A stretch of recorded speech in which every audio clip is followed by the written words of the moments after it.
Highgate Hill, 1970. A man walks up the lane in the dark.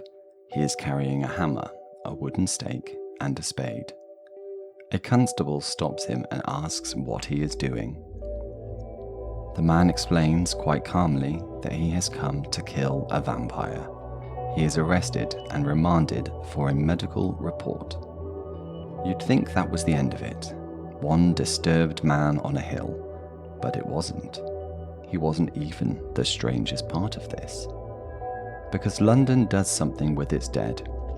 It tells stories about them.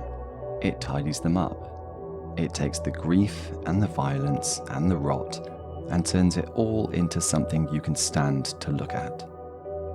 Tonight, 3 of those stories: a heartbroken gentleman, a gallant robber, and a monster that hundreds of Londoners went looking for, with spades and axes and stakes.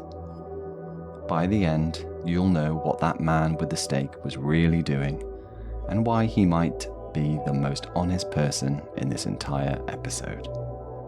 Welcome to Unquiet Britain. There is a pub in Bishopsgate. It takes its name from a real man, and the story it tells about him goes like this. Nathaniel Bentley was a scholar and a man of fashion, so elegant they called him the Beau of Leadenhall Street. And on the eve of his wedding, his bride died. The shock broke him. He sealed the room where the wedding feast had been laid, and he never touched it again. He never washed again either, saying that if he washed today, he'd only be dirty tomorrow. 50 years later, when they found him dead, the feast was still on the table, grey with dust, exactly as he'd left it on the worst day of his life. It's a beautifully sad story. It is also mostly an invention. The documented Nathaniel Bentley was a dandy and a gambler who inherited a hardware warehouse on Leadenhall Street when his father died in 1760. He once dined in Paris with Louis XV. And at some point the warehouse simply stopped being cleaned. Stopped so completely that letters addressed only to the Dirty Warehouse, London, found their way to him. He stopped trading in 1804 and died in 1809, worth about £400. And here is the part the romance leaves out. The pub was called the Old Jerusalem. The owners bought up the contents of his filthy warehouse, the cobwebs, the dust, the mummified cats, and they decorated the bar with them. One of the first theme pubs in England, built out of a real man's ruin.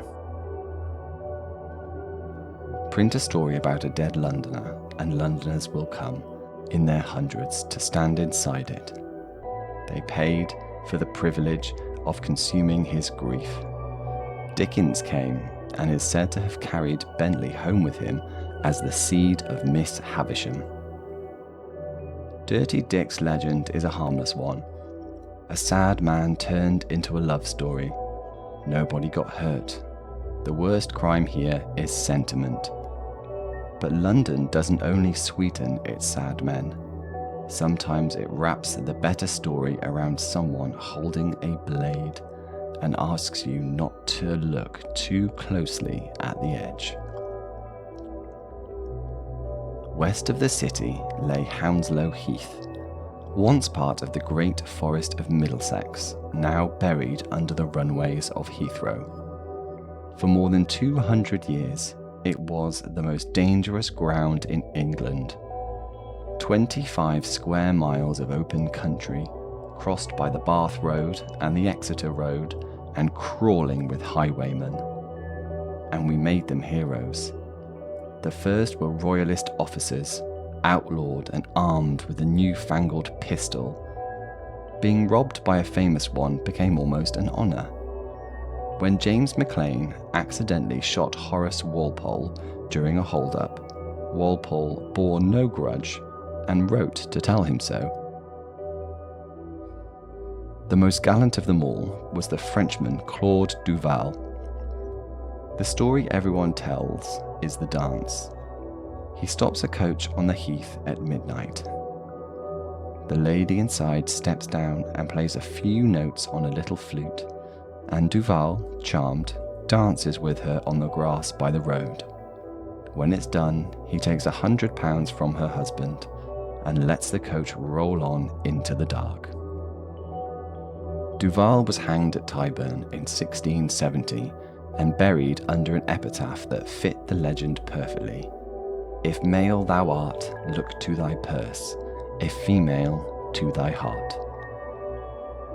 Now here is the Heath the romance doesn't show you. Few of these men lived past their early 20s. They were hanged at Tyburn, and then their bodies were carried back here and hung in iron cages to rot as a warning. There were so many of them that travellers used the corpses as landmarks. They were printed on the maps. One man, lost in the fog, wrote that the sight of a body hanging from a gibbet filled him with delight, because it meant he was finally near a civilized community. And in the Newgate calendar, there is a picture of one of these gentlemen of the road. He is on the Heath in plain sight of the gibbeted dead. He is strangling a defenceless woman. That is the truth the word gallant was built to cover. So far, the city has taken real people, a broken widower, a dancing robber, and reprinted them as something kinder than the truth. But there is a darker version of the same trick. What happens when London starts with nothing at all? No man, no body, no crime, and manufactures the monster from scratch. Highgate's old cemetery is one of the great Victorian necropolises. Tilting tombs and gaping vaults, swallowed by undergrowth, the middle classes still jostling for supremacy underground. By the late 1960s, people walking past it after dark had begun to report a tall grey figure among the graves. In February 1970, a local man named David Farrant wrote to the Hampstead and Highgate Express describing exactly that figure and asking if anyone else had seen it. They had. The letters came in. A man in a hat, a face at the gate, a shape gliding between the stones. And then a second man, Sean Manchester, gave the newspaper the story that lit the fuse. This was no ordinary ghost, he said.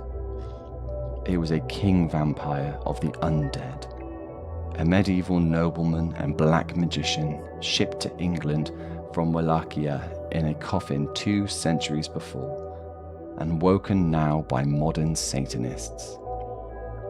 Farrant never claimed any such thing, but it didn't matter what was true. It mattered what was printed. Because the two of them became rivals, each promising to be the one to destroy it, and the papers ran every word. And then television arrived. On Friday the 13th of March 1970, a London programme put both hunters on the air to argue about the thing in the cemetery. Print a story about London's dead, and Londoners come in their hundreds. Within 2 hours of that broadcast, a mob was at the gates of Highgate in the dark, climbing the walls, pouring over the railings, while the police tried to hold them back. Amateur vampire hunters, ordinary people carrying stakes. Nobody ever produced a vampire, but that summer the hunt found a body anyway. A real corpse, 100 years dead, was dragged out of its vault, decapitated, staked through, and left on the path. Real graves, real desecration over a monster that never existed. Now go back to the man on the hill, the one with the stake and the spade, arrested before any of the crowds arrived. We call him the madman, but he came alone, and he told the constable exactly what he meant to do. Of everyone in this story, he was the only one who said it out loud. The hundreds who came after him told themselves they were only watching. There was never a vampire under Highgate. There was never really a faithful, broken-hearted recluse, only a frightened old man rotting in his own filth. There was never a gentleman on the Heath, only thugs and a strangled woman in sight of the gibbets. Each time London reached for the better story, because the true one is the unbearable one. The monster is never in the ground. It's in the crowd that comes to dig. This is Unquiet Britain.